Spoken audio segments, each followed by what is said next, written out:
ঘোষণা দিতেন আমার কোনো আপত্তি ছিল না। ওনারাই বলছেন আজকে বাজেটের আগে ক্যাবিনেট মিটিং করে, তাহলে এই ঘোষণাটা কেন মুখ্যমন্ত্রীকে দিতে হবে? বাজেটের মধ্যেই তো এটা রিফ্লেকশন আসার কথা। আমি এই কথাটাই বললাম, যেটা চিপ স্টান্টের জন্য, চিপ পাবলিসিটির জন্য মুখ্যমন্ত্রী আপনি নিজে দাঁড়িয়ে কথাটা বললেন কেন? 15-20 সেকেন্ড আগে উনি আমাদের অর্থমন্ত্রী বাজেট ভাষণ শেষ করলেন, এর মধ্যে তো কোথাও রিফ্লেকশন নেই। কেন হলো না?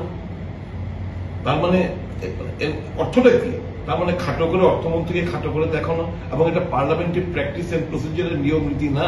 আপনারা দেখেছেন সেন্ট্রাল গভর্নমেন্টও তো ঘোষণা করেছে কর্মচারীদের স্বার্থে।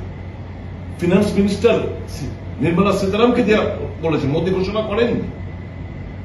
তো এটাই তো সিস্টেম, এটাই তো পার্লামেন্ট প্র্যাকটিস প্রসিডিউরের নিয়ম নীতি। তো এটা উল্লঙ্ঘিত হয়েছে।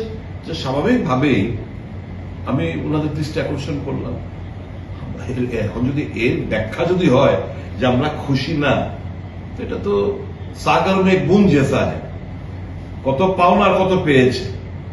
আমরা খুশি তো নাই, আমরা তো ভেবেছিলাম আরো বেশি করে দেবে। এমন তো শুনেছিলাম 15% দিয়ে ঘোষণা দেবেন। তারপরেও তো ঘাটতি থাকে, তারপরেও বলতে পারতাম যে হ্যাঁ, এত ডিএ পাওনার মধ্যে মাত্র 5% ঘোষণা দিয়ে, এখন এডিসি নির্বাচন সামনে, উপনির্বাচন সামনে, তার জন্যই তো এই ঘোষণাটা। তো কর্মচারী বিচার করবেন যে কেন তাদের পুরো, এবং এটা এই এক্সপেন্ডিচারটা আরো আগে করা উচিত ছিল। তাহলে 16th ফিনান্স কমিশন যখন আমাদের এই অ্যাওয়ার্ড করতেন, তাহলে দেখতো যে এই টাকাটা আমরা কমিটেড খরচা করতে পেরেছি কিনা।